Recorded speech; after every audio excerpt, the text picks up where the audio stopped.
வணக்கம். இன்னைக்கு நம்ம பார்க்க போகிற சமையல் அருமையான முட்டை சில்லி நூடுல்ஸ் எப்படி செய்யலாங்கிறத பார்க்கலாம். ரொம்ப சிம்பிளாக தான் இருக்கும், டேஸ்ட் நல்லா அட்டகாசமாக இருக்கும். வாங்க எப்படி செய்யலாங்கிறத பார்க்கலாம். ஒரு பவுலில் 2 முட்டை உடச்சி ஊற்றிருக்கேன். இதில் வந்து 1/4 டீஸ்பூன் போல் மிளகுத்தூள் சேர்த்துக்கலாம். அதே மாதிரி 1/4 டீஸ்பூன் போல் உப்பு சேர்த்துக்கலாம். இதை வந்து நல்லா அடிச்சுக்கலாம். இப்போ நல்லா அடித்தாச்சு. இப்போ இது மாதிரி பேன் எடுத்துக்கோங்க. இப்போ இது வந்து நம்ம அடித்து வச்ச முட்டையை சேர்த்துக்கலாம். நல்லா எலசாக இருக்கணும், முட்டை நல்லா லேஸாக இருக்கணும், ரொம்ப கனமாக இருக்கக்கூடாது.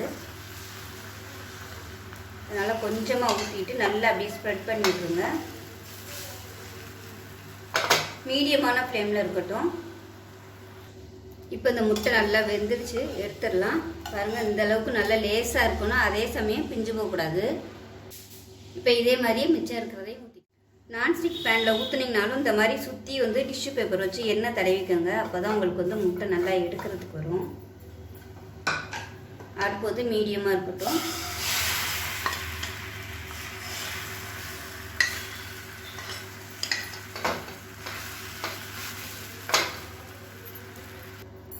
இப்போ பாருங்கள், இதுவும் நல்லா அருமையாக ரெடி ஆயிடுச்சு. விருப்பப்பட்டால் நீங்கள் திருப்பி போட்டுக்கலாம், நான் வந்து போடலை, எடுத்துடலாம்.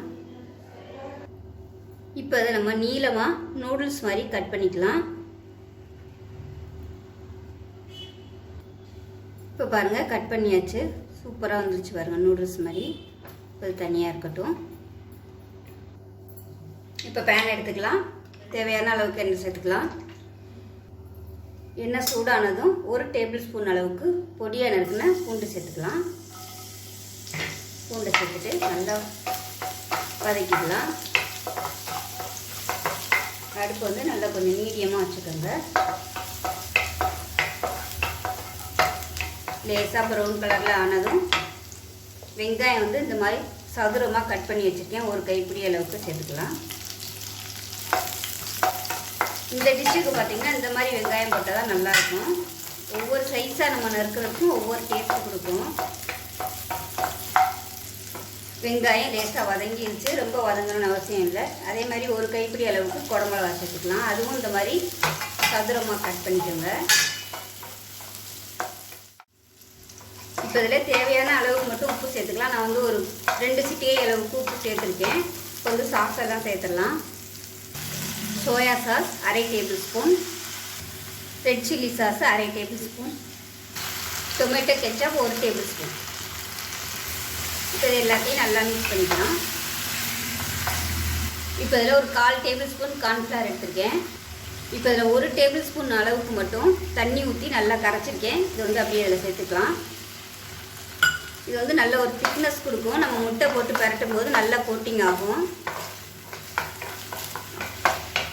நல்லா பரட்டியாச்சு. இந்த ஸ்டேஜில் வந்து இந்த முட்டை நூடுல்ஸாக சேர்த்துக்கலாம்.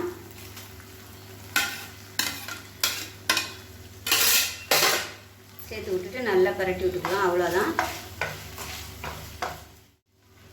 கரண்டி வச்சு ரொம்ப கிண்டினீங்கன்னா முட்டை வந்து உடஞ்சி போகும். அதனால் இந்த மாதிரி ஃபோர்க் ஸ்பூனை வச்சு நல்லா இந்த மாதிரி பரட்டி விட்டுக்கோங்க. உப்பு போடையில் மட்டும் கொஞ்சம் கவனமாக சேர்த்துக்கோங்க. ஏன்னா சாஸ் எல்லாத்துலேயுமே உப்பு இருக்கும். எப்பயும் போல் நம்ம உப்பு போட்டோம்னா உப்பு வந்து அதிகமாக போயிடும். அவ்வளோதான்,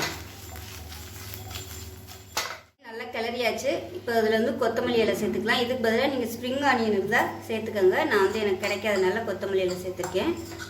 அவ்வளோதான், அருமையான சில்லி முட்டை நூடுல்ஸ் ரெடி ஆயிடுச்சு. ஸோ இதே மாதிரி நீங்களும் செஞ்சு பாருங்கள். செஞ்சு பார்த்துட்டு எப்படி வந்துச்சுங்கிறத சொல்லுங்கள். வீடியோ பிடிச்சிச்சுன்னா லைக் பண்ணுங்கள், கமெண்ட் பண்ணுங்கள், சேனலை சப்ஸ்கிரைப் பண்ணுங்கள், பக்கத்தில் உள்ள பெல் பட்டனையும் ப்ரெஸ் பண்ணுங்கள். நன்றி.